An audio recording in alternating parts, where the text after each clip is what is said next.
Before this video starts, if you guys don't already know, we are sponsored by our boys over at aoeah.com. Their link will be in the description. Also, don't forget to use code TBE at checkout and you'll get 3% off of your purchase. They have a whole lot of stuff you can buy, whether it be runes, weapons, armor, or items. Anything that's droppable really in the game, you can buy from them. The process of that, I'm going to explain it just so you know and everything, and you're not, worried about if they're going to steal your money or something like that. It is a legitimate process, I promise you. If you buy anything, they'll hit you with an email with instructions on what you need to do in your game, and all you'll have to do is enable your summoning sign and turn on your matchmaking and stuff in your settings if they aren't already on. And then you want to go to the Church of Ela, or Ela, however you pronounce that, which is right north of the first step, near where Tree Sentinel is, if you haven't killed him yet, at the very beginning of the game. And then you want to go into your multiplayer settings and turn your password, your multiplayer password, to 11111, that's 5 ones. Then you use your tarnished furrowed finger on the ground at the Church of Ela, and they'll contact you and summon you into their world within a few minutes. It shouldn't take too long. If it does, they do have a live support chat that is available 24/7, and you can hit them up if you do have any other issues. If it does take too long for them to summon you in, you might have to lay your summon sign back down, like delete it and put it back down, if you get what I mean. And once you're summoned into their world, whatever you bought from them will be dropped for you. And after you pick up everything that you purchased from their website, they'll, kind of just send you off back to your world, and then you can use everything that you bought. Now, if you do buy runes, like Lord runes and stuff like that, please use them as fast as you can, because you do know in this game, when you die, you'll lose them, and there'll be like twigs on the ground that you'll have to go pick up. They used to be bloodstains back in the older games, but if you don't go pick them back up and you die again, you'll lose them. You really don't want to do that, so as soon as you get them, go use them and invest them into something so you won't lose them. Or just don't break open the runes if you're not going to use them just yet. But yeah, that's it. We're going to go ahead and move on into the video. Hey guys, this is the Editor, and coming at you guys with an Elden Ring rune farm.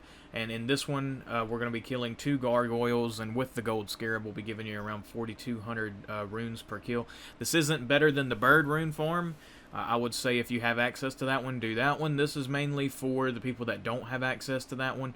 There's actually 3 gargoyles here that you can kill, but I just killed 2 of them because the third one is like a little bit more challenging to get to, and I fall off a lot trying to get that one. The location on the map is right here, and it's actually underground.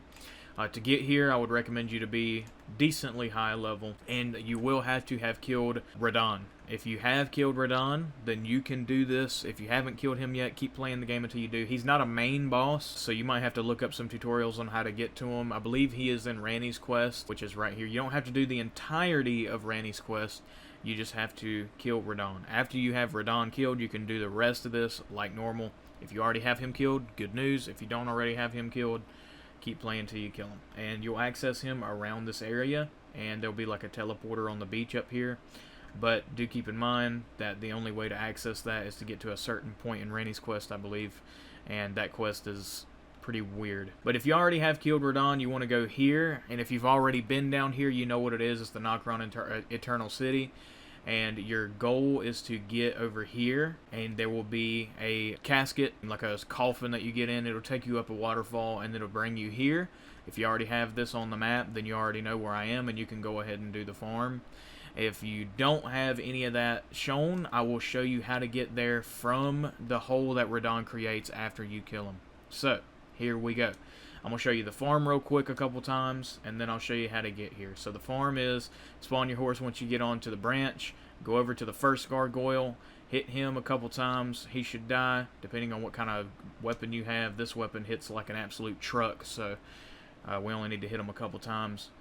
Boom, there you go.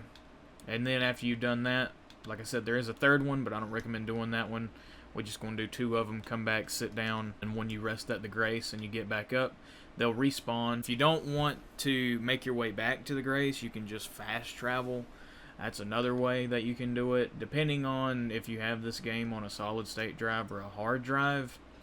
If you do have this game on an SSD, though, fast traveling will probably be way faster than trying to make your way back, because I don't really like the horse controls in this game, and it's pretty easy to fall off around here. But yeah, that's the actual farm itself. It's pretty good. Like I said, you'll get about 8,400 runes every time you do it, and you can get it done within, I would say, 25-ish seconds, 28. ish seconds, depending. Obviously, the more you do it, the faster you'll get at it. And you can, like that Ghost was just doing, if you're a mage build, you can just shoot your magic at them or whatever. Or if you have, I don't know if a bow could ever get that strong to where it's insta-killing them, but if you do, you can just shoot them with a bow. But I'm using this giant thing, and it's plus 24. It's called the Giant Crusher. Might make a video on this thing. You can see the strength requirement for it is 60.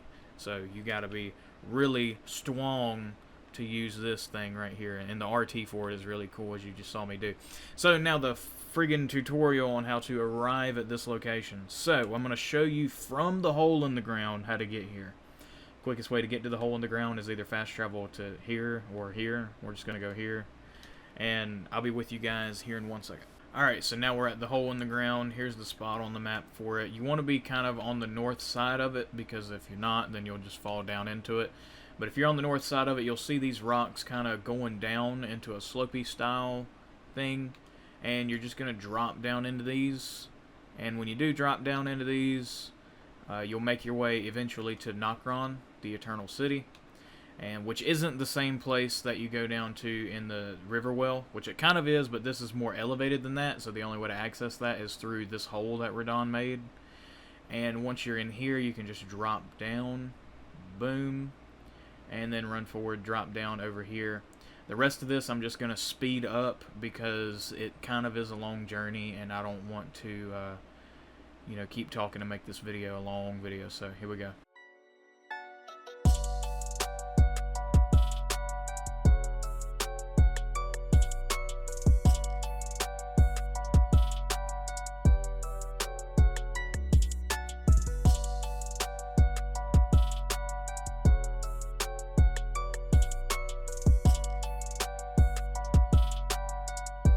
Now, coming up right here, if you haven't faced it already, this would be a boss called Mimic Tear, which is actually a spell you can get, or a summon you can get in the game. And the boss wall will be right here, and you walk in. You'll actually be facing yourself, and a little way to cheese that fight, if you want to, is to unequip all weapons and armor, and you'll be fighting yourself, but just butt naked with no weapon to defend themselves with, if you want to. But yeah, that's that fight. And once you get to this bridge, you should be able to call your horse, and I'm going to speed up the footage now, and you can see where I go. Your goal is to get to the Ancestral Woods fire, and that's where we're going to go.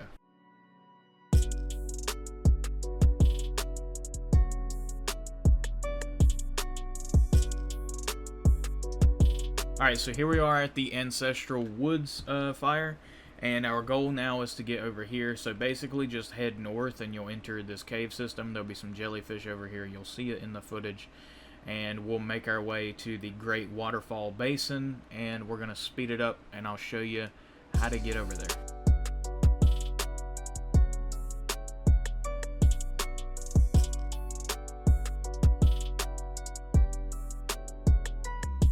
So here's your fire right here you can grab. The next part of this is basically going to be us running to get here, and I'm going to speed up the footage for that as well.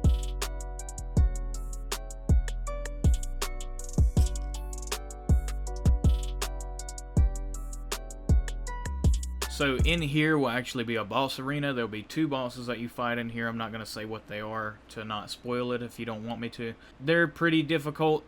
Depending on what level you are. I was very over leveled for them, and I completely mollywopped them, so you'll probably struggle with it more than I did. But yeah, it's 2-on-1, and that's never a good thing, so I wish you luck in that endeavor. After you beat the bosses, there will be a casket or coffin type thing that'll open up, and you're gonna hop into that, and it's gonna play this cutscene of you like hopping in it and going up the waterfall. We're just gonna skip it though for now. And there's going to be a second cutscene after this one that we're going to skip to once it actually loads. Well, it never did, so we could just skip it. There we go. Okay, so there's going to be a fire right there. Now you're in the actual part of this where you need to get up here. Now, where the map is for this place, honestly, I can't remember. But I will just show you the straightforward path from this coffin to the actual place. Now there is going to have to be like some horse parkour that's going to be done, and I wish you luck on that too, because I hate doing it as well. I might mess up a couple times. Who knows, I might flawless it. So let's go.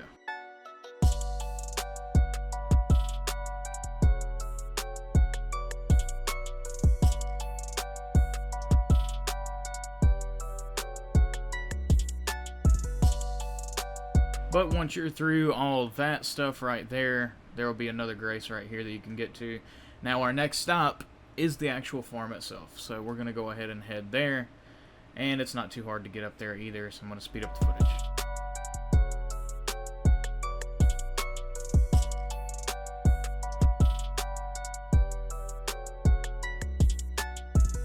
And here we are, we're making our way up to where the actual farm is. And here's your grace. There you go. That's how you get to it, and I showed you how to do it earlier. Hope you do enjoy it. Like I said, it's not the best rune farm in the game. There's obviously better ones, but this one I would say is a perfect mid-game farm if you don't have access to this. This is way better than the Boulder farm and better than the other new game farms. It's just not as good as this one, but if you don't have access to this, then this is perfect for you. And also, to get down here without the NPC quest, you need to go through this part of the map and do all this other stuff. Wait, what am I talking about? Well, yeah, you need to go to this part of the map and hit this teleporter, and then that'll take you down there, and that's a very high level area up there too. The snow area is way harder than these underground areas, so you can do this at a lower level than you can do that if you didn't have access to the NPC quest. But yeah, that's pretty much it for the video. If you guys did like this video, then drop it a like. If you dislike this video, then drop it a dislike. If you guys want to see more videos like this, then go ahead and hit the sub button. You will see more. Other than all that stuff, I'll see you guys in the next one. Bye-bye. LBB, you done did 'em dirty, fool.